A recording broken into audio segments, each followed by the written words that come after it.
अस्सलाम वालेकुम। मैं हूं आपकी होस्ट इकरा सलीम और आज एक दफ़ा फिर मैं एल्मी सिटी के प्लेटफॉर्म पे आपके साथ मौजूद हूं। जैसा कि आप लोग जानते हैं कि एल्मी सिटी लाता है आपके लिए बहुत सारे मालूमाती सेशंस और जिससे आप बहुत कुछ लर्न करते हैं, सीखते हैं और आपके लिए बहुत सारे सेशंस जो हैं ये फ़ायदेमंद होते हैं।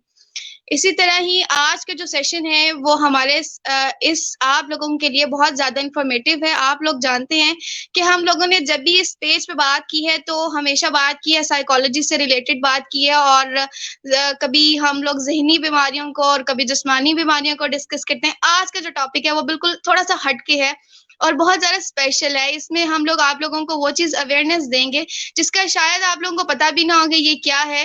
और ये भी बात है कि आप लोग जानते हुए भी ना जान सकें कि ये चल क्या रहा है हमारे साथ और आगे आने वाले फ्यूचर में ये जो मार्केटिंग और हम लोग डिजिटल एप्स यूज़ करते हैं, डिजिटल चीज़ें यूज़ करते हैं, ये फ्यूचर में आपके लिए कितनी ज़्यादा फ़ायदेमंद है और इसका नुकसान भी हो सकता है आपको।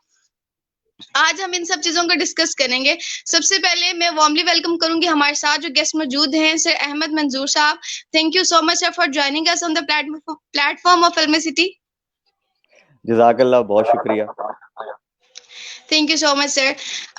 मैं अपने ऑडियंस को बताती चलूँ कि आज का जो हमारा टॉपिक है वो डिजिटल से रिलेटेड है, ट्रांसफॉर्मेशन से रिलेटेड है, टेक्नोलॉजी से रिलेटेड है। इससे रिलेटेड कोई भी क्वेश्चन आप कमेंट सेक्शन में पोस्ट करें, हम आपको उसका आंसर लेके देंगे। उससे पहले मैं सर आपसे रिक्वेस्ट करूंगी कि ब्रीफली इंट्रोड्यूस करवा दें, हमारे ऑडियंस को अपना इंट्रोडक्शन दे दें। नाम आपने बता ही दिया, अहमद मंजूर नाम है मेरा। तकरीबन 20 साल का एक्सपीरियंस है आईसीटी इंडस्ट्री का और सिंस लास्ट वही 20 इयर्स मैं काम कर रहा हूँ इंडस्ट्री के अंदर और पिछले 13 साल से मैं पढ़ा रहा हूँ डिफरेंट चीज़ें, टेक्नोलॉजी और इस तरह की चीज़ें जो है ना। और अभी प्रेसिडेंट साहब का जो प्रोग्राम है PIIC उसमें भी पढ़ा रहा हूँ। कुछ अर्सा पहले तक मैं दुनिया का पाकिस्तान का सबसे मोस्ट सर्टिफाइड पर्सन था। अभी भी कोई 133-134 के करीब सर्टिफिकेशन हैं। बस पढ़ता रहता हूँ, पढ़ाता रहता हूँ और लोगों को गाइड करने की कोशिश करता रहता हूँ। कुछ इस तरह के सिलसिले हैं और इस टाइम अपनी 2-3 कंपनीज रन कर रहा हूँ। 2 कंपनीज हैं, पाकिस्तान ब्लॉकचेन इंस्टीट्यूट है और साथ जो है एक ANZ टेक्नोलॉजीज है। इसी तरह एक और है ब्लॉक वेंटर्स, उसमें मैं एज ए को फाउंडर काम कर रहा हूँ, as a chief training officer blockchain centre of Pakistan के साथ एसोसिएट हूँ। तो ये मेरी थोड़ी सी छोटा सा इंट्रो और थोड़ी सी इन्फॉर्मेशन। माशाल्लाह माशाल्लाह से कि बहुत ज़्यादा आपने इंट्रोडक्शन बताया। अल्लाह ताला आपको और ज़्यादा कामयाबियाँ दे और मेरी दुआ है कि अल्लाह ताला हमें भी इस काबिल दे कि हम भी एक लंबी सारी लिस्ट अपनी इंट्रोडक्शन की बता सकें। अल्लाह पाक आपको और कामयाबी दे। सर सबसे पहले हम अपने टॉपिक की तरफ आएँ तो आज का टॉपिक जो है, मैं जैसे अपने ऑडियंस को बता रही थी कि हमारा जो टॉपिक है वो बहुत ज़्यादा इंटरेस्टिंग है और इसमें बहुत कुछ आज हम लर्न करने वाले हैं। जैसे कि आपका एक्सपीरियंस भी माशाल्लाह 20 साल से है और इससे ज़्यादा माशाल्लाह आप अभी भी ले रहे हैं। तो सबसे पहले मैं कहूँगी कि जो डिजिटल ट्रांसफॉर्मेशन है, ये वर्ड को आप किस तरह डिफाइन करते हैं? अच्छा, सबसे पहले तो डिजिटल ट्रांसफॉर्मेशन जो है ना, वो नॉर्मली हम लोग क्या सोचते हैं कि ये ना कुछ बैकएंड की टेक्नोलॉजीज हैं, शायद इसको अपनाने के लिए जो है ना हमें बहुत सारा कुछ सीखना पड़ेगा। एक्चुअली डिजिटल ट्रांसफॉर्मेशन एक फ्रंट एंड की चीज है। जैसे किसी भी चीज को हम लोग जैसे कह लें ना कि फ्रंट एंड पे कोई भी चीज आपको, जैसे हम लोग अभी ये जो सॉफ्टवेयर यूज कर रहे हैं, ठीक है, ये फ्रंट एंड चीज है। इसके बैक एंड पे जो सर्वर्स चल रहे हैं हमें उसका अंदाजा नहीं है, ठीक है। तो डिजिटल ट्रांसफॉर्मेशन पे आने के लिए आपको फ्रंट एंड चीज को सीखना है। अच्छा, उससे पहले हमें ये पता होना जरूरी है कि टेक्नोलॉजी किसे कहते हैं। हमारे यहाँ मसला ये है कि हम टेक्नोलॉजी को ना फौरन जोड़ देते हैं IT की फील्ड के साथ, कि जी कंप्यूटर्स की फील्ड के साथ फौरन जोड़ दिया जाता है। हालांकि हर जो चीज आपकी डेली की लाइफ को आसान बनाती है ना, दैट इज टेक्नोलॉजी। अब पहले लोग दिए जलाते थे, हाथों से कपड़े धोते थे या पानी में वो फ्री उसको जो है ना चीजें ठंडी करते थे। अब फ्रिज आ गए, वॉशिंग मशीन आ गई, बल्ब आ गया, तो ये भी एक टेक्नोलॉजी की एक शक्ल है, ठीक है ना। तो सबसे पहले तो ये समझ लेंगे टेक्नोलॉजी क्या होती है, ठीक है। सिर्फ IT का काम नहीं है टेक्नोलॉजी, ये सब भी टेक्नोलॉजी है। और डिजिटल ट्रांसफॉर्मेशन, इसको जैसे ये डिजिटल ट्रांसफॉर्मेशन थी, ठीक है, अब इसके अंदर वो मोटर का किसी को नहीं पता कि कौन सी काम कर रही है, क्या काम कर रही है, लेकिन ये पता है कि इसमें काम कैसे। जैसे फ्रिज में चीजें रखनी है किसी ने, तो वो बंदे को पता है कि मैंने रखनी है, लेकिन पीछे उसका कंप्रेसर कैसे काम कर रहा है, उसमें सर्किट्स कितने लगे हुए, ये किसी को नहीं पता। तो ये बेसिकली डिजिटल ट्रांसफॉर्मेशन होती है। सही, तो बहुत गहरी बात आपने बता दी। वाक़ई में कभी हमने नहीं सोचा कि ये जो हमें बस ये होता है कि जी ये जो चीज़ चल रही है, तो ये हमें ये फ़ायदा दे रही है, ये डिजिटल है और यही सारी ट्रांसफ़ॉर्मेशन है। इसके पीछे क्या चल रहा है, कैसे चल रहा है, इस पे हमने कभी फ़ोकस नहीं किया। तो सर इमर्जिंग टेक्नोलॉजीज़ जो हैं, तो ये इससे रिलेट करते हैं, ये वही चीज़ है जो आपने हमें बताई है? अच्छा, इमर्जिंग टेक्नोलॉजीज जो है ना वो बैक एंड चीज है, ठीक है। डिजिटल ट्रांसफॉर्मेशन फ्रंट एंड है। जैसे इसकी एक मिसाल लें कि आप एसी को अपने मोबाइल से कंट्रोल करना शुरू कर दें, ठीक है। तो वो जो एप्लीकेशन है ना, दैट इज डिजिटल ट्रांसफॉर्मेशन।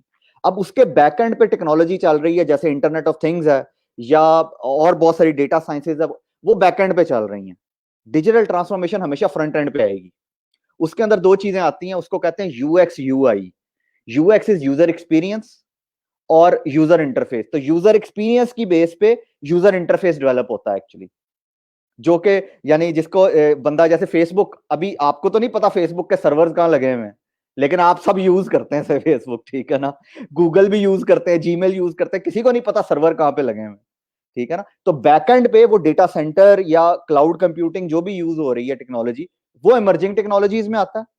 और उसके फ्रंट एंड पे जो चीज आती है वो डिजिटल ट्रांसफॉर्मेशन में आती है एक्चुअली। बहुत अच्छी इन्फॉर्मेशन थी। शायद मैं खुद भी इससे कभी वाकिफ नहीं थी, जो आज मैंने किया। मैंने वही अपने सेशन के भी स्टार्ट में कहा कि हम लोग जब यहाँ पे इस प्लेटफॉर्म पे आते हैं एलएमसीटी के, तो यहाँ से ये वो चीजें हैं जिसे हम ना कुछ लोगों को सिखाते हैं, बल्कि बहुत कुछ हम खुद भी सीख के जाते हैं। ये वो प्लेटफॉर्म है। तो सेम ये वही चीज आज यहाँ पे है। हमने हमेशा वाकई में सिर्फ चीजों को यूज करना सीखा है, इसके पीछे क्या चल रहा है क्या नहीं चल रहा, तो हमने इस पे फोकस नहीं किया। ऐसे एज अ साइकोलॉजिस्ट मैं यहाँ पे एग्जांपल देना चाहूंगी कि हम जब भी कोई बात देखते हैं तो हम ये देखते हैं कि जी ये उसके साथ मसला हो गया, मसला हुआ किस वजह से, अब इसकी बेस क्या है, हम कभी उस पे नहीं गए। हम और ऊपर ऊपर वाली चीजें देखते हैं कि जी हाँ वो चुप करके बैठी हुई है, उसने बात नहीं की, या वो बैठा हुआ है वो खामोश है। वो खामोश किस वजह से है, वो किस तरह नहीं है। एक सिंपल साइकोलॉजी की जुबान में ये डिजिटल ट्रांसफॉर्मेशन और इमर्जिंग टेक्नोलॉजीज की ये भी एक एग्जांपल हो सकती है कि हम बेसिक पे नहीं जाते। बेसिक पे जाएं तो हमें बहुत सारी चीजें जो है वो समझ आने लग जाएं।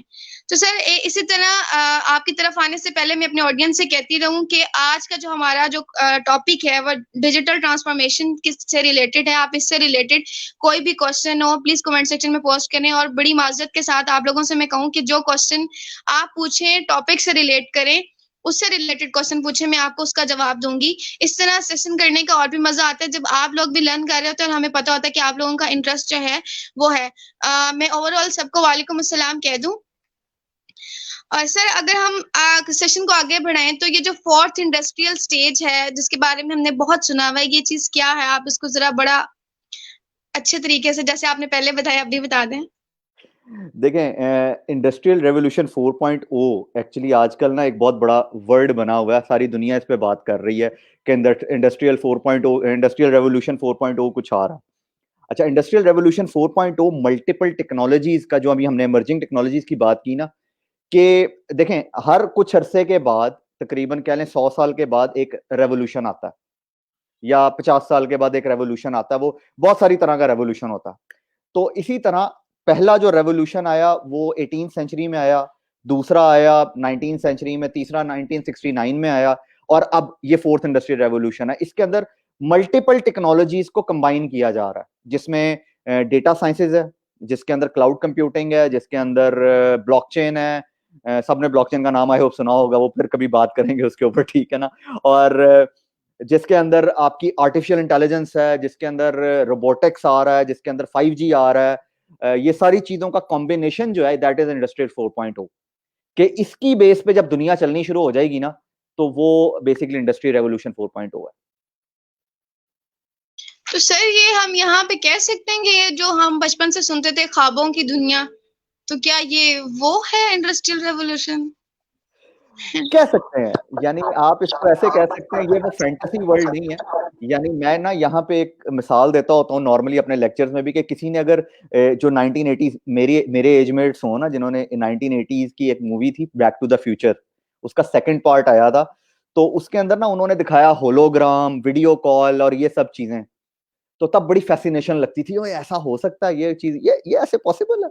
तो वो अब हमें होता हुआ नजर आ रहा है। यानी वो एक यहाँ पे ना मिसाल एक और देता हूँ कि इसीलिए तब जो है ना मोहब्बतें सच्ची हुआ करती थी, क्योंकि आपको कॉल करने के लिए या आपको खत लिखने के लिए ना बड़ी मेहनत करनी पड़ती थी। अब तो व्हाट्सएप पे हर बंदा कनेक्ट है, ठीक है, जब चाह वीडियो कॉल कर ली, ओके खत्म, वॉइस मैसेज भेज दिया, सब कुछ खत्म, ठीक है ना। अदरवाइज वो जो एक प्रोसेस था ना, लाइक जिसमें जिसको मैंने देखा हुआ है वो ये कि जी आपको अगर खत लिखना है तो वो 1 हफ्ता लेता था दूसरी जगह पहुंचने में, दूसरे कंट्री, और 1 हफ्ता वापस जवाब आने, तो 15 दिन का प्रोसेस था। तो वो इंतजार करने में जो 15 यानी हफ्ता गुजरता होता था ना, यानी कि वो 15 दिन गुजरते थे इंतजार में कि जी जवाब आना है, जवाब आना है, तो इसलिए मोहब्बतें सच्ची हुआ करती थी, ठीक है। तो उसके बाद यानी अब वो चीज, अब वो जाहिर है वो ईमेल से रिप्लेस हो गई चीज, के चीजें सेकंड्स में पहुंचनी शुरू हो गई, और अब जो है आप व्हाट्सएप पे सारा टाइम कनेक्ट रहते हैं। सो बेसिकली दिस इज ये, यानी कि इस तरीके से चीज चलती है। सर कि जो जैसे अभी आपने एक लेटर की बात की, तो मैं सोच रही थी कि एक ये पॉजिटिव वाइब्स होती है ना, इंसान जब किसी चीज का इंतजार कर रहा होता है तो उसके अंदर ये पॉजिटिव वाइब्स आ रही होती हैं कि मैं अब उसी के बारे में सोचता रहता है, और फिर नेचुरली तौर पे हमारी जो अट्रैक्शन है वो उसकी तरफ हो जाती है। अब जो टेक्नोलॉजी का दौर है, अगर हम किसी की तरफ कह लें कि वो एक कनेक्शन आ रहा है, जैसे आप देख लें कि ऑनलाइन क्लासेस, एक सिंपल एग्जांपल, तो वो एक क्लास लेने बैठते हैं तो 100 नोटिफिकेशन हमारे सामने होते हैं, तो जो हमारी अटेंशन है वो खुद ब खुद डाइवर्ट हो जाती है, चलो ये देख लें वो देख लें, तो इसी तरह इंसान डाइवर्ट हो जाता है। इसको ये आपने साइकोलॉजी से जोड़ दिया फौरन है। सर एकदम एक नेचुरली है ना, जैसे अब इंसान की पॉजिटिव वाइब्स आ रही हैं और वो कनेक्ट रहता है उसकी तरफ, जैसे आप लोगों ने सुना इस तरह था। और अब हम अगर देखें हमारा जो दौर चल रहा है, क्लास की एक कॉमन बात है ना, अब हम लोग ऑनलाइन क्लासेस लेते हैं तो हमारा जो हम प्रॉपर अटेंशन नहीं दे सकते अपनी क्लास में, क्योंकि इधर उधर उधर उधर बहुत कुछ चल रहा होता है, और हम कहते हैं चलो पहले ये देख लें, क्लास तो चल ही रही है, हम फिर आ जाएंगे।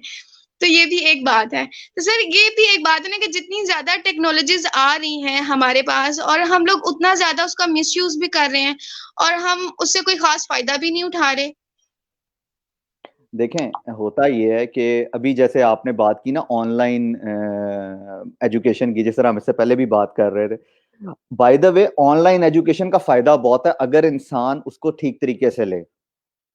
यानी मैं आपको अपनी मिसाल देता हूं कि मैं जब प्रेसिडेंट साहब के प्रोग्राम में पढ़ाता था, यानी कि जब मुझे जाके पढ़ाना पड़ता था, तो 3 घंटे का लेक्चर होता था इस्लामाबाद में, संडे के संडे, ठीक है, और 3 घंटे का फैसलाबाद में होता था सैटरडे को। तो अब आप सोचिए, मैं यहां से निकलता था, मुझे इस्लामाबाद जाना है, 4 घंटे की मेरी ड्राइव जाने की है, 4 घंटे की वापस आने की, बिकॉज मैं लाहौर बेस्ड हूँ, तो जाने आने में मुझे टाइम लगता है, ठीक है। वहां पे 1 घंटा ड्राइव, तो 9 घंटे मेरे लगे वहां पे 3 घंटे का लेक्चर देने के लिए। अच्छा, अब जब ये फौरन हम जूम पे शिफ्ट हो गए, अब क्या हुआ, मैंने देना 3 घंटे का लेक्चर ही है, लेकिन मेरे 9 घंटे बचना शुरू हो गए, ठीक है। अब उन 9 घंटों को मैं कितना इंटेलिजेंटली यूज करता हूं, दैट्स अप टू मी, ठीक है ना। यानी कहने का मकसद ये है कि आप वो जो 9 घंटे, जैसे आपने बात की ना कि दिमाग इधर भी चला जाता है, दिमाग उधर वो नॉर्मली घर वाले ये सोच रहे थे अगर ये घर में बैठा हुआ है ना तो ये वेला बैठा हुआ है, ठीक है, क्योंकि उनको आदत पड़ी, उन्होंने ये चीज देखी हुई है, भाई बच्चा बाहर जा रहा है, बाहर पढ़ रहा है, वो अलग बात है, बाहर जाके वो खेल रहा है या जो भी कर रहा है वो नहीं नजर आ रहा, लेकिन क्योंकि वो नजर नहीं आ रहा होता। तो कहने का मकसद ये है कि वहां पे जो है ना ये चीज, आपको वो जो टाइम है ना, अब आप उसको कितना प्रोडक्टिव बनाते हैं। मेरे पास, जैसे मैंने कह रहा हूं, मेरे 9 घंटे बच गए, उन 9 घंटों में मैं 2 घंटे ज्यादा सो सकता हूँ, वैसे तो मैं 8 घंटे भी सो सकता हूँ, मुझे इश्यू नहीं है, ठीक है, लेकिन 2 घंटे में चले मैं सो सकता हूँ, 2 घंटे मैं फैमिली को दे देता हूँ, 2 घंटे मैं अपनी कोई एजुकेशन पे लगा देता हूँ, फिर भी 3 घंटे बच रहे हैं मेरे पास। तो ये अब आपको आई होप समझ आई होगी बात कि हम कितने ज्यादा प्रोडक्टिव हो सकते हैं इस चीज से। सर बिल्कुल हो सकते हैं, बेनिफिट्स तो बहुत हैं, फिर यहाँ पे मैं भी एक एडिशनल बात करूंगी कि जिस चीज़ के हमें फ़ायदे हैं उसके नुकसान भी बहुत हैं। तो अब ये भी देखिए कि अगर हम लोग इन चीज़ों को देखें चलें, वो बात बिल्कुल ऑपोजिट हमारे टॉपिक से चली जाएगी, हम टॉपिक की तरफ वापस आते हैं। तो सर ये जो मिसकंसेप्शन है कि अपकमिंग जो हमारी टेक्नोलॉजीज आ रही हैं इसके बारे में मिसकंसेप्शंस बहुत ज़्यादा हैं कि कुछ नुकसान भी हो सकते हैं, ये हो सकता है, वो हो सकता है, तो इसके बारे में आप क्या कहना चाहेंगे? देखें, एक सबसे मजे की जो मिसकॉन्सेप्शन है ना, जब रोबोटिक्स की बात करें या एआई की बात करें ना, तो लोग समझते हैं कि पता नहीं एआई आ जाएगा, आर्टिफिशियल इंटेलिजेंस आ जाएगी और जी रोबोट्स आ जाएंगे तो वो हम पे इंसानी रेस पे टेक ओवर कर लेंगे, ह्यूमन रेस के ऊपर। तो टर्मिनेटर 2 जैसी दुनिया सारी जिंदगी नहीं हो सकती। ठीक है ना?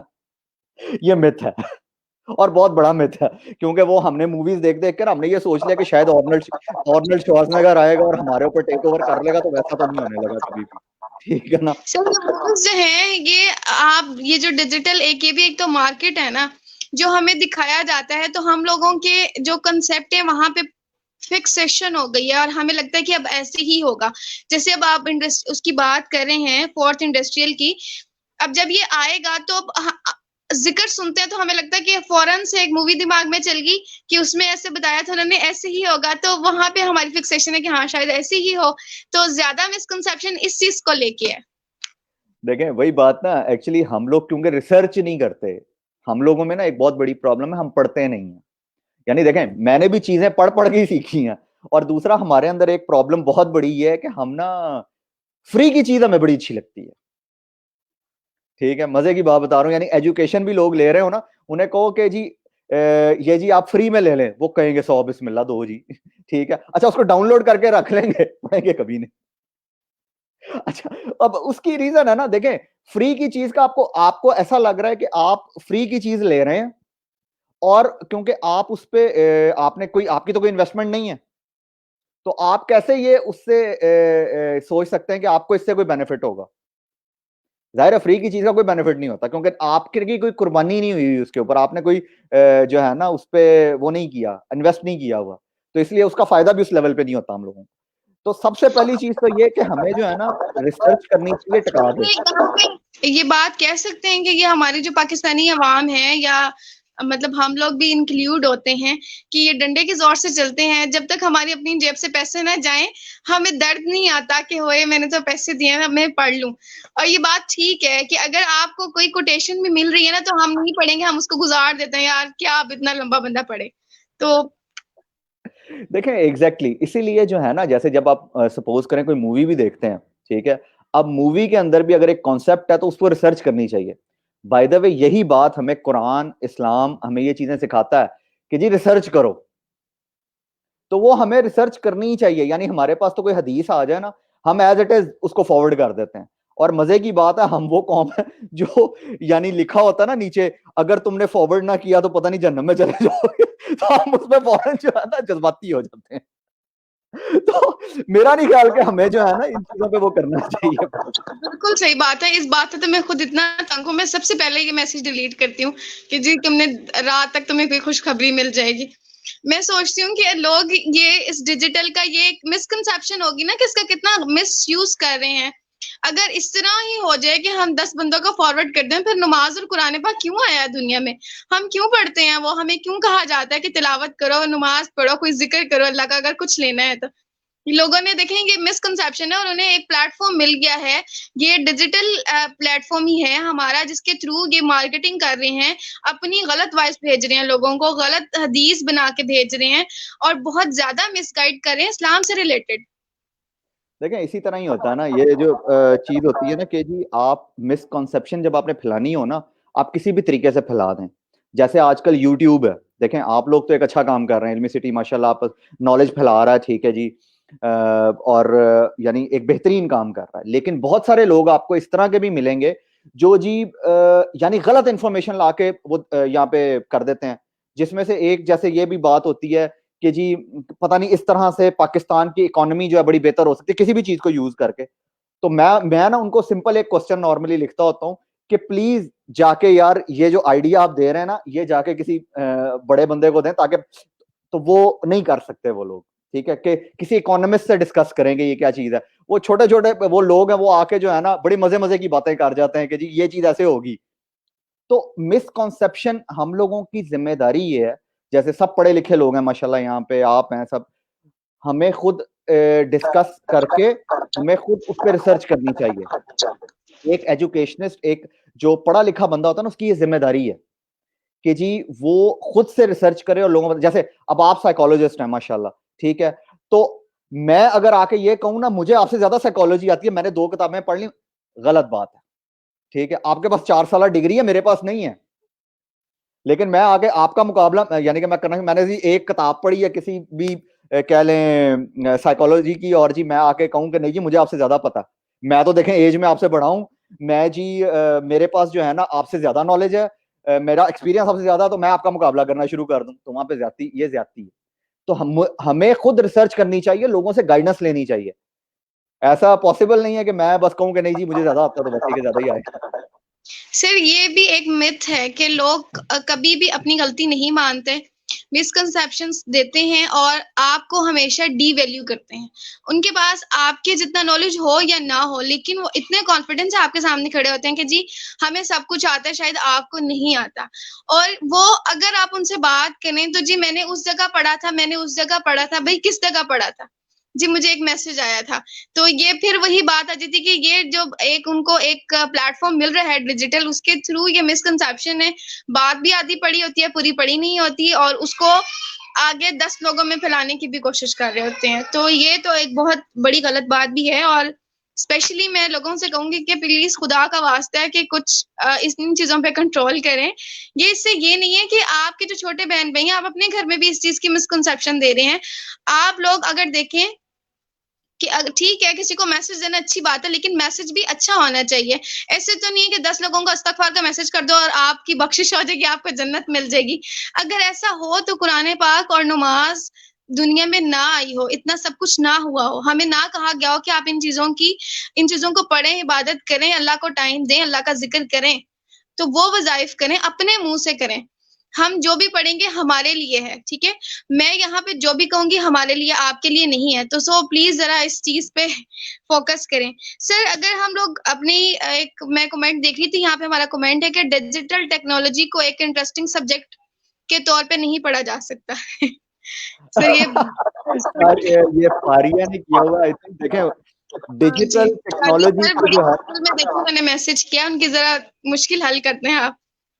देखें मजे की बात यह है कि एवरी सब्जेक्ट अगर उसमें आपका शौक है वो इंटरेस्टिंग बन जाता है। अब मजे की बात यह है कि अगर आप उसमें ये सोचें ना कि जी जैसे टेक्नोलॉजी है, जैसे आपने बात की डिजिटल टेक्नोलॉजी को, अब हो सकता है वो आपके लिए बोर हो। देखें अब आपका दिमाग अगर सपोज करें चलता है प्रोग्रामिंग में, तो आपको डॉक्यूमेंटेशन बोर बोर लगना शुरू हो जाएगी।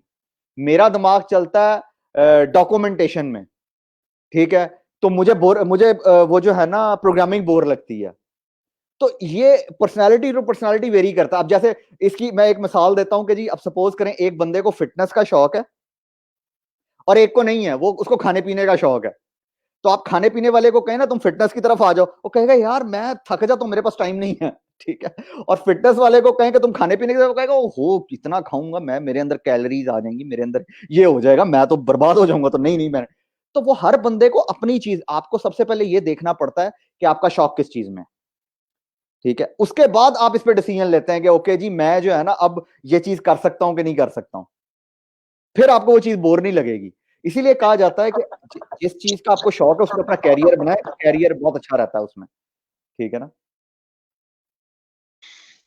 सर आपने बहुत अच्छी बात की, और इसको भी फिर मैं एक दफा साइकोलॉजी थोड़ी सी लेके आना चाहूंगी।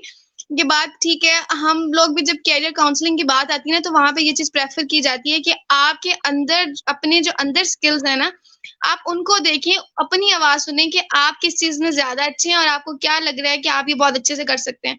तो फिर इंटरेस्ट जो है वो खुद ब खुद आने लग जाता है उस चीज में। और अगर अगर उन्होंने कर ही लिया है तो आप प्लीज थोड़ा सा दिल लगा लें, कोई बात नहीं, अब डिग्री तो पूरी करनी है।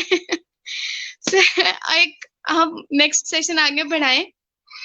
सर ये मैंने बहुत सारी ये मिथ्स कह लें या आप ये क्या चीज है कि जी जब टेक्नोलॉजीज जो है वो बहुत ज्यादा हो जाएंगी तो जो फ्यूचर में जॉब्स हैं वो खत्म हो जाएंगी, मतलब आपको जॉब नहीं मिलेगी। तो इस सब क्या है सर, ये मिथ्स हैं या ये सच है? उसके साथ सर मैं एक और क्वेश्चन ऐड करना चाहूंगी कि अब जैसे अभी डिजिटल मार्केट जो है वो हम लोग ये मार्केटिंग बहुत ज्यादा यूज कर रहे हैं, जैसे ऑनलाइन है, तो इसमें जॉब्स तो नहीं ना गई, मतलब मेरे ख्याल से तो ज्यादा सेफ हो गया काम। तो फिर ये चीज क्या है, इनका इंटर रिलेशन क्या है इस चीज का? देखिए एक तो ये चीज के जॉब्स कभी खत्म नहीं होती। इसकी मिसाल मैं एक छोटी सी इस बात से देता हूँ कि पहले जो लोग थे ना, यानी जब कश्तियां चलती थी तो लोग वो चप्पुओं वाली कश्ती चलती थी, फिर मोटर वाली कश्ती आ गई। ठीक है, तो जॉब तो खत्म नहीं हुई, वो मोटर से चलना शुरू हो गई, ठीक है। लेकिन जॉब किस बंदे को पहले मिली? जिसने चप्पुओं को छोड़ के, जिसने ये प्रेडिक्ट किया कि आज से 2 साल बाद मोटर वाली वो आ जाएगी, तो मुझे ये चीज सीख लेनी चाहिए, तो उसको जॉब जल्दी मिल गई। तो दैट मीन्स इससे क्या चीज प्रूव होती है? इससे प्रूव ये होता है कि आगे चल के स्किल्ड लोगों की जॉब्स बढ़ जाएंगी। यानी कि अगर आप लोग सपोज करें अकाउंटेंट है एक बंदा, अगर वो आज भी पेपर अकाउंट करता है और 2 साल बाद सपोज करें पावर बीआई या एक्सेल आ रहा है, वैसे तो एक्सेल अभी यूज हो रहा है लेकिन मैं वैसे मिसाल के तौर पे बात कर रहा हूं कि 2 साल बाद एक्सेल ने आ जाना है, और अगर वो अभी एक्सेल नहीं सीखेगा तो उसको बाद में जॉब नहीं मिलेगी, वो जॉबलेस हो जाएगा। तो वही बात के चक्कर ये है कि जॉब से करने के लिए आपको अगली जो टेक्नोलॉजीज आ रही है ना, उनको स्टडी करना बड़ा जरूरी है और उनको समझना जरूरी है कि उसकी अपनी फील्ड में, जैसे accounts, supply chain, health care, उसमें जो नई टेक्नोलॉजीज आने वाली हैं अगले 1-2 साल के अंदर, उनको कैसे वो इंप्लीमेंट होगी। जो सीख लेगा उसकी जॉब सिक्योर है, जो नहीं सीख पाएगा वो जाहिर जॉबलेस हो जाएगा। बिकॉज आगे चल के जब बहुत ज्यादा चीजें आ जाएंगी, जैसे वही बात मैंने आपको मिसाल दी, अब जैसे बहरी जहाज है, पहले बहरी जहाज दूसरे वाले चलते होते थे, तो वो जो है ना नीचे उन्होंने गुलाम बिठाए होते थे जो उसको चला रहे होते थे, अब वो कैप्टन वो काम कर रहा होता है। तो चीज, जॉब कभी खत्म नहीं होती। जो भी नई एक फील्ड आती है वो अपने साथ एक मनी स्ट्रीम लेके आती है हमेशा। यानी रोबोट्स, अभी आजकल देखें, मैं आपको मिसाल देता हूं कि रोबोट्स जो हैं, पूरी मर्सिडीज की जो फैक्ट्री है वहां पे रोबोट्स काम कर रहे हैं। अब अगर हम समझें कि रोबोट्स के आने से जी जॉब्स खत्म हो गई हैं, नहीं, रोबोट्स ने भी किसी जगह पे बनना है, उनकी भी किसी जगह मेंटेनेंस होनी है, उनकी भी प्रोग्रामिंग किसी जगह पे होनी है, तो जॉब्स तो खत्म नहीं हुई। सिर्फ फर्क क्या हुआ, गाड़ियां बनाने वाले लोगों से शिफ्ट हो गई रोबोट्स बनाने वालों की तरफ। गाड़ियां मेंटेन करने से जॉब शिफ्ट हो गई रोबोट्स मेंटेन करने की तरफ। तो जिसको रोबोट्स मेंटेन करने आते होंगे, बनाने आते होंगे, उसकी जॉब सिक्योर है, बाकी सबकी जॉब खत्म हो जाएगी। ये एक्चुअली एग्जैक्टली पॉइंट। सर, तो इसमें ये मैं सुन रही थी, तो जो कंक्लूजन निकालूं तो उसमें रिजल्ट ये है कि आपको खुद जो है ना वक्त के साथ साथ पॉलिश होना चाहिए। ये नहीं है कि हमने एक जो डिग्री ले ली और हम इसी पे कह लेंगे जी मेरे पास तो एमबीए की डिग्री है तो मैं तो बहुत कुछ हूँ। हमें उसके साथ साथ स्किल्स जो हैं वो अपना नए जो सीखने चाहिए, हमें देखना चाहिए मार्केट में क्या चीज इन है और हमें फिर उस तरफ माइल करना चाहिए खुद को। जैसे मैं आपके ना साइकोलॉजी की एक मिसाल देता हूँ छोटी सी, कि जैसे अब आप साइकोलॉजी पढ़ रही हैं, क्या आप यानी कि बंदे के मूड स्विंग्स को देखते हैं, ठीक है। साइकोलॉजी में और क्या चीजें हैं, मूड स्विंग्स देखे जाते हैं, बॉडी लैंग्वेज देखी जाती है, इसी से पता लग रहा होता है ना कि अगले बंदे के अंदर क्या चल रहा है। ये फिर अगर सपोज कर लें आगे ये काम एआई का सिस्टम करना शुरू कर दे, you are still a doctor, ठीक है, साइकोलॉजी डॉक्टर हैं आप, और अब वो काम, पहले ये बॉडी लैंग्वेज वाला काम एक कंप्यूटर कर रहा है जिसके आपने सामने कैमरा लगाया हुआ है। कैमरा तो ज़ाहिर अभी भी लगता है जो कि रिकॉर्ड करता है कि बंदा क्या क्या रिस्पॉन्स कर रहा है, क्या नहीं कर रहा। लेकिन उसकी बेस पे आप ये देखना शुरू कर दें कि जी ये जो बंदा है ना, इसके अंदर ये चेंजेस आ रही हैं। अब ये आपको पीसी बता रहा है, कंप्यूटर कोई सिस्टम बता रहा है आपको। अगर अब आपको वो सिस्टम यूज करना नहीं आएगा तो फिर आप सर्वाइव नहीं कर पाएंगे आगे चल के। आई होप अब आपको बात समझ में आई होगी। सर बिल्कुल ऐसे ही है, मुझे बहुत अच्छे से समझ आ गई है पहले भी और अब भी। और ये बात बिल्कुल ठीक है कि हमें मतलब वक्त के साथ साथ खुद को पॉलिश करते रहना चाहिए अगर हम चाहते हैं कि आने वाली टेक्नोलॉजीज में हम लोग जॉबलेस ना रहें और हमें कोई पीछे ना छोड़े। तो फिर हम ये नहीं कहेंगे कि जी हम बेरोजगार हो गए हैं। अगर हम वक्त के साथ साथ चल रहे हैं और इन चीजों को अडॉप्ट कर रहे हैं तो कोई मसला नहीं होगा। सर हमारे कमेंट्स में एक कमेंट है, तो मैं पूछना चाह रही थी, उनका क्वेश्चन ये है कि टेक्नोलॉजी के आने वाले दौर में आगे ज्यादा सॉफ्ट स्किल्स की जरूरत है या हार्ड स्किल्स की? सफिया अच्छा अमीर का ये। जी मैम सफिया, हाँ जी माशाल्लाह, पहले मेरे 2 इंटरव्यूज मैम सफिया के साथ हुए थे, एक्चुअली 2 सेशन हुए थे माशाल्लाह। तो अच्छा, इसमें ना एक्चुअली चक्कर ये है कि दोनों चीजें जरूरी हैं। यानी हार्ड स्किल्स क्या है, एक तो होती है हार्ड स्किल आती है प्रोग्रामिंग और ये चीजें, ठीक है, ये अपनी जगह पे इसकी इंपॉर्टेंस है। लेकिन अब जैसे लोग आजकल ना, फ्रीलांसिंग एक बहुत बड़ा बज़वर्ड बना हुआ है, फ्रीलांसिंग सीख लो, फ्रीलांसिंग सीख लो। लेकिन कोई ये नहीं कह रहा कि उसके साथ आपको प्रपोजल डेवलपमेंट भी होनी चाहिए। अब प्रपोजल डेवलपमेंट एक सॉफ्ट स्किल है। कोई ये नहीं कह रहा कि जी आपको जो है ना इसके साथ प्रेजेंटेशन स्किल्स भी आनी चाहिए, आपको स्टोरी टेलिंग भी आनी चाहिए। लोग इस पे बात ही नहीं कर रहे। लोग सिर्फ कह रहे हैं फ्रीलांसिंग सीख लो, प्रोग्रामिंग सीख लो बस किसी तरीके से। बाय द वे मजे की बात है, पिछले दिनों मैंने भी सीखने की कोशिश की, मैं चाह रहा था, लेकिन फिर मैंने सोचा कि ये मैं इस एज में अब क्या सीखूंगा पहले तो कभी सीखी नहीं। ठीक है, तो दोनों की अपनी जगह अपनी अपनी इंपॉर्टेंस है। यानी आप ऐसा करें, जैसे वही बात के लोग नॉर्मली ना, एक बहस चल रही होती है कि डिग्री इंपॉर्टेंट है या स्किल इंपॉर्टेंट है। तो दोनों चीजें अपनी जगह पे इंपॉर्टेंट है। यानी डिग्री आपको इसलिए इंपॉर्टेंट है ताकि आप फील्ड के अंदर जा सकें, स्किल इसलिए इंपॉर्टेंट है ताकि आप उधर सर्वाइव कर सकें।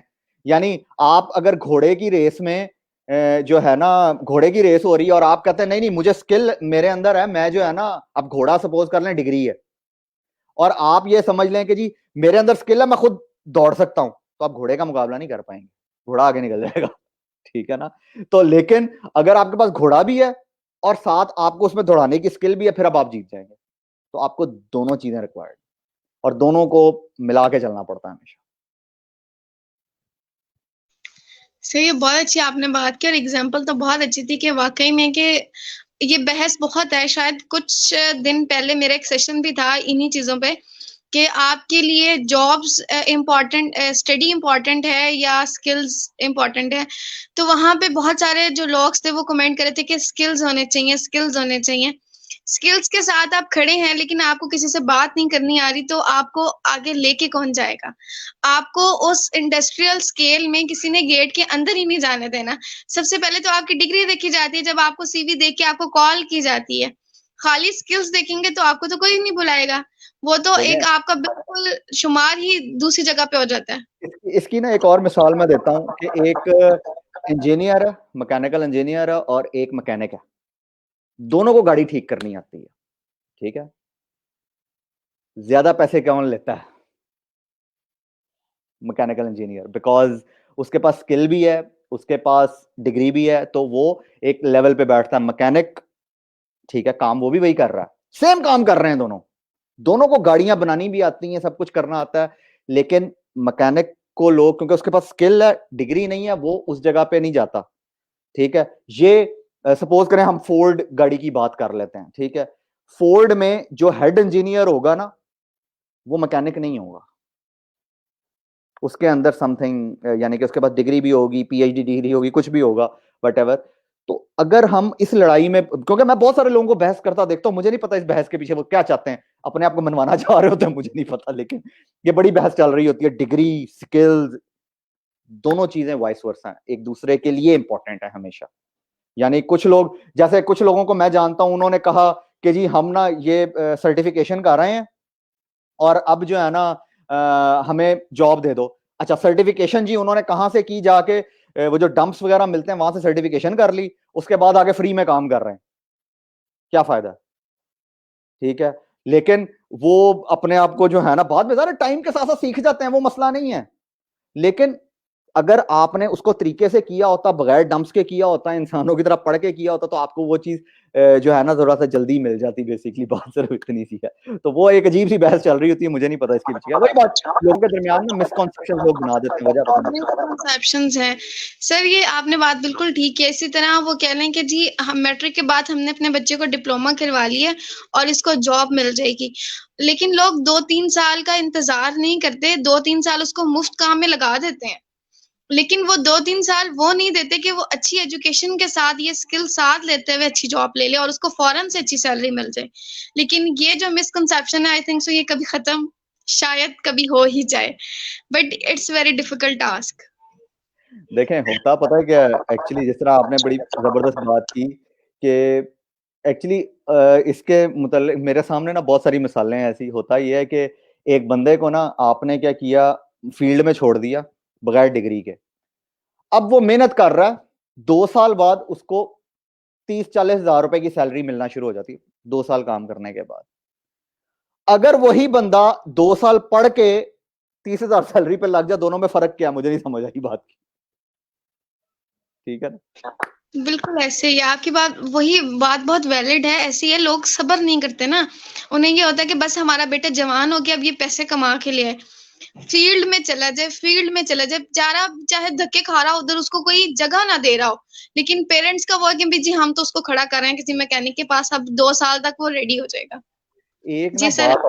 एक बात बड़ी मजे की है यहाँ पे, ये यानी शायद हमारी उससे हट जाएगी बात थोड़ी सी, लेकिन मैं फिर भी बिकॉज इम्पोर्टेंट है। एक्चुअली ये है कि इसी वजह से ना देखें, हमारे यहाँ एक रेस लगी हुई है, वो 1 2 3 की जो रेस है ना, ठीक है, फर्स्ट सेकंड थर्ड, वो बड़ी गंदी है, ठीक है। माजरत अगर मैं कोई गलत वर्ड बोल रहा हूँ बीच में, तो वो ये कि देखें बात पता है क्या होती है। अच्छा, इसी वजह से जो मैं मिसाल देने लगा हूं, शायद पता नहीं यहाँ पे वैलिड बैठती है कि नहीं, लेकिन कि इसी वजह से हस्बैंड और वाइफ जो होते हैं ना, वो भी उनका वो नहीं हो सकता, क्या कहते हैं ना, वो एक जगह पे सेटल नहीं हो सकते। उसकी रीजन ये है कि जी दोनों एक दूसरे को नीचा दिखाने में लगे होते हैं, बिकॉज वो टॉप पे है, बंदा नालायक मिल गया, तो जी वो बंदी कहेगी कि जी तू नालायक है।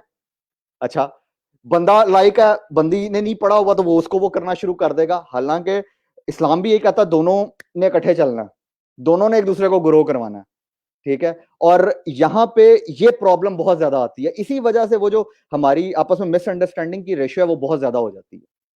तो हमें इस रेस से बाहर निकलना है। सर ये बहुत अच्छी बात है और ये बिल्कुल ठीक बात है कि देखिए जहाँ पे बराबरी नहीं होगी वहां पे काम बड़ी मुश्किल से चलता है। और हम ये इसमें मैं भी अक्सर कहती हूँ कि हम ये ब्लेम नहीं करते कि जो मर्द हैं वो बहुत ज्यादा सख्त तबीयत के होते हैं और तो वो मतलब इस तरह का ईगो का उनका इश्यू आ जाता है। बहुत जगह पे औरतें भी होती हैं कि आप बात बिल्कुल ठीक है, जब एक बंदे के पास बहुत ज्यादा और दूसरे के पास नहीं है तो उसपे इस चीज की वो करेगा कि जी मेरे पास तो बहुत है, आपके पास नहीं है। तो ये बहुत बड़ी एक मिसाल है। और यहाँ पे वाकई में ये बात और साइड पे चली जाती है, हम इसको यहीं पे वाइंड अप करते हैं। लेकिन यहाँ पे एक रिक्वेस्ट मैं पेरेंट्स से ये करना चाहती हूँ कि जो 2 साल आप अपने बच्चे को मार्केटिंग में भेजते हैं, वो चाहे डिजिटल है या कोई भी है, कि 2 साल के बाद ये कमाने लग जाएगा। वही 2 साल अगर आप उसको अच्छी और एजुकेशन दिला दें, उसके साथ साथ आप उसको पार्ट टाइम में वो जो गली में आके खेलेगा या घर में आके मोबाइल पे लगेगा, वो पार्ट टाइम में आप उसको स्किल सिखा दें। तो दोनों चीजें जब साथ चलेंगी तो आपका बेटा जो है आने वाले दौर में ये जो मार्केटिंग, डिजिटल मार्केटिंग की हम बात कर रहे हैं, ये आने वाले रिवॉर्ड सिस्टम की बात कर रहे हैं, उसमें वो तरक्की करेगा और वहां पे एक प्लेस बना सकेगा। फिर उसको मुश्किल नहीं होगी कि मेरे पास तो सिर्फ स्किल्स है, तालीम नहीं है। फिर वो ये कहेगा कि मेरे पास दोनों चीजें हैं। ऐसा ही है, बिल्कुल सही कह रही हैं। Thank you so much sir. ये बहुत लर्निंग सेशन था और बहुत ग्रेट कह लें कि बहुत अच्छी इन्फॉर्मेशन थी जो आज हमने ली है और हमारे ऑडियंस ने भी। सर इन द एंड आप कोई मैसेज कन्वे करना चाहेंगे हमारे ऑडियंस को? मैसेज सिर्फ सिंपल है कि कभी जो है ना, देखें पैसे के पीछे भागना अच्छी बात है, पैसा हर बंदे की हर बंदे को रिक्वायर्ड है, लेकिन उसको मंजिल मान लेना ज्यादती है। पैसा बाई प्रोडक्ट है, ठीक है। जब आप अपनी रिस्पेक्ट और लेगेसी बनाना शुरू कर देते हैं ना, पैसा आना शुरू हो जाता है खुद ब खुद। ऐसी बहुत सी मिसालें हैं, ठीक है। और पैसे का इंटेलिजेंस से कुछ लेना देना नहीं है, पैसे का एजुकेशन से कुछ लेना देना नहीं है। ये चीजें हमेशा याद रखिएगा, मैंने अपनी लाइफ से यही सीखा। सर हम कहते हैं पैसे का लक से रिलेटेड और बंदा कहते हैं मेरी तो लक ही नहीं अच्छी, फिर तो वो डूब गया। चलें, लेकिन ये भी एक किस्मत के साथ साथ ही हैं। लेकिन वहां पे तो जस्ट जॉक था। लेकिन मैं अपने ऑडियंस को ये कहते चलूं कि अगर आपने मेहनत की है और अपना पूरा टाइम दिया है तो पैसा खुद ब खुद आपके पास आता है, आपकी किस्मत खुद ब खुद बदलने लग जाती है और हर चीज आपके सामने बड़े अच्छे और स्मूथ वे में आने लग जाती है। But it's depend on you कि आप जो काम कर रहे हैं वो कितनी मेहनत से करें, कितनी लगन से करें। और जो काम आप कर रहे हैं आप वो देखें कि वो मार्केट में इस टाइम चल रहा है या नहीं चल रहा, या आप पीछे से कोई काम उठा के ले आए कि जी मैं तो मेहनत कर रहा था मुझे नहीं मिला। आप खुद को वक्त के साथ साथ चेंज भी करें, पॉलिश करें, चीजें देखें, अडॉप्ट करें। डिजिटल मार्केट में जब आप जा रहे हैं तो उसके मुताबिक हर चीज सीखें। आप रिवॉर्ड सिस्टम में जब काम करें आपको पता हो कि मैं जब जा रहा हूँ कि मुझे ये टेक्नोलॉजी आनी चाहिए। इंस्टाग्राम फेसबुक से हटके थोड़ा सा वहां पर आए, इस प्लेटफॉर्म में और भी बहुत कुछ है सीखने के लिए। बहुत कुछ यही जो चीजें हैं यही आपको बहुत अच्छा सिखा देती हैं। अगर आप कहीं बाहर नहीं जा सकते, आप यूट्यूब से कुछ और देखने की बजाय इस तरह की वीडियोस देख सकते हैं जहां से आप बहुत कुछ लर्न कर सकते हैं। तो अपने लिए वो रास्ता चुने जो आपके लिए और आपके फ्यूचर के लिए बहुत जरूरी है, जो आपके लिए और आपके पेरेंट्स के लिए बहुत जरूरी है। बाहर किसी की बात सुनने से बेहतर है कि आप आने वाले दौर में खुद को तैयार रखिए और खुद को एक्टिव करें कि आप हर तरह से मुकाबला करने के लिए तैयार हैं। फिर हम ये नहीं कहेंगे जी मैंने तो 4 साल पहले पढ़ा था तो तब ये चीज़ें नहीं थी। जब आप वक़्त के साथ अप टू डेट रहेंगे तो आपके पास हर चीज़ होगी, हर बात होगी, हर इल्म होगा। Thank you so much for everyone for joining us. Thank you so much sir Ahmad Manzoor sahab हमें जॉइन करने के लिए। It was a really great session और मैं उम्मीद करूँगी कि आप आइंदा भी ज़रूर इस प्लेटफ़ॉर्म पे हमें जॉइन करेंगे। तब तक के लिए अल्लाह हाफ़िज़। जज़ाकल्लाह अल्लाह एवरीवन।